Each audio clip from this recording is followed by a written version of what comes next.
to chaos last night as two masked, tactical-clad wrestlers launched a brutal backstage assault, leaving multiple superstars laid out. The attackers struck with ruthless precision, targeting key figures and sending a chilling message without uttering a single word. Now, whispers echo through the locker room. This wasn't random. Sources backstage suggest the ambush was ordered directly by none other than Roman Reigns, signaling the rise of a darker force under his command. Is this the dawn of a new merciless faction, loyal only to the tribal chief? One thing's clear, SmackDown will never be the same again. Masked mayhem, a sudden and ruthless attack. As the main event reached its peak, with top contenders battling for supremacy, the lights began to dim, subtly at first. Then, without warning, two masked assailants dressed head to toe in black tactical gear charged through the crowd, hopped the barricade, and entered the ring with cold, calculated efficiency. Armed only with their fists and sheer ruthlessness, they took out every competitor. No hesitation, no mercy. These weren't your average run-in spoilers. The attack was executed with military precision. Each takedown looked rehearsed, each movement had purpose. It wasn't chaotic violence, it was orchestrated domination. Superstars such as LA Knight, Santos Escobar, and even Bobby Lashley were left unconscious or writhing in pain as the attackers moved through them like shadows through a battlefield. Referees and security rushed the ring, but even WWE's reinforcements couldn't stop the onslaught. The masked duo effortlessly fought them off before disappearing into the crowd, leaving behind a pile of bodies and stunned silence. No names, no motive, no mercy. What's even more unnerving is the complete lack of identity or message. The attackers did not remove their masks. They said nothing. No symbols were displayed, no music hit, no affiliation revealed. The only thing they left behind was a chilling silence, and the uneasy realization that this may be the beginning of something much bigger. Fans in the arena and across social media immediately began speculating. Was this a debut of a new tag team? A return of a forgotten faction? Or something far more sinister? As commentators tried to regain composure in the closing seconds, a haunting image lingered.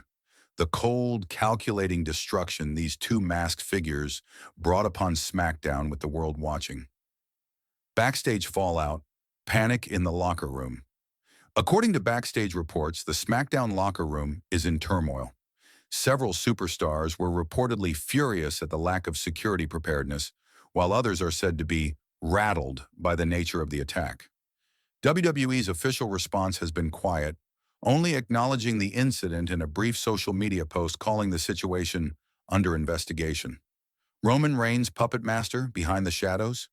While Roman Reigns has been conspicuously absent from weekly SmackDown episodes in recent weeks, his shadow has loomed large. Last night's attack has intensified speculation that the tribal chief may be orchestrating a new era of dominance, designed to reshape WWE in his image. Sources close to creative say Reigns may have been the one to give the order. If so, this would mark a bold and terrifying new phase in his ongoing mission to establish absolute control over WWE.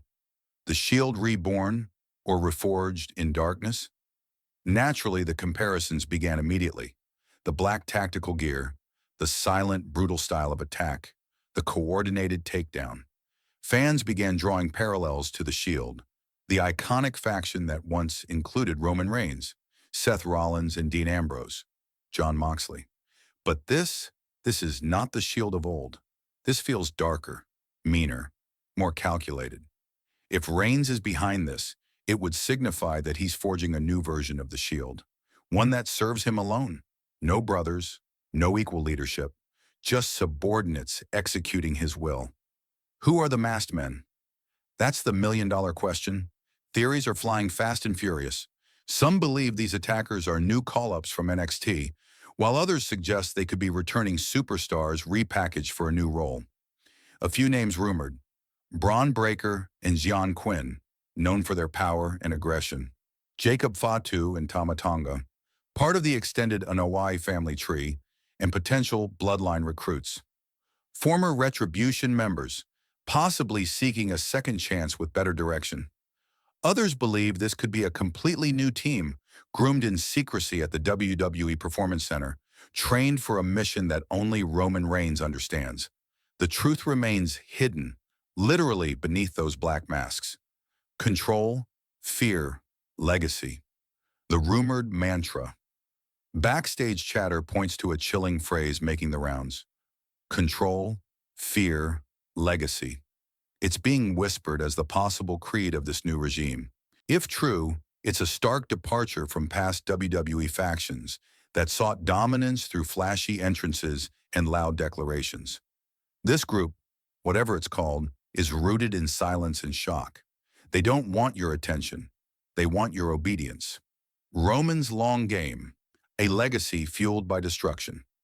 Roman Reigns has always been calculating, but in recent years he's embraced the role of a ruthless architect of power. From manipulating the bloodline to defeating every challenger who dared rise, Roman has redefined what it means to be champion. With these new foot soldiers, if they indeed answer to him, Roman no longer has to get his hands dirty. He can sit atop his throne and watch chaos unfold below, tightening his stranglehold on the company. Is anyone safe? The locker room reacts. Sources say many top superstars are demanding answers and assurances from WWE officials. Some are even refusing to appear on next week's show until the masked men are identified and dealt with. LA Knight was reportedly furious backstage, demanding extra security. Meanwhile, Cody Rhodes, who was not involved in the attack, was said to be keeping his eye on the situation, knowing full well how quickly a faction loyal to Reigns can derail any momentum. The women's division isn't exempt either. With rising stars like Jade Cargill and Bianca Belair making waves, they too could become targets if they're seen as disrupting Roman's desired order. Could Seth Rollins get involved? A Shield reunion? Or collision? With the Shield references bubbling to the surface, one can't help but wonder, what does Seth Rollins think? If Roman is forming a twisted version of their old brotherhood, could Seth return to confront him? Or perhaps could Reigns try to recruit Rollins as a figurehead to complete the illusion of the Shield's rebirth? Imagine the narrative potential. Rollins versus Reigns, not just for gold, but for the soul of their shared past.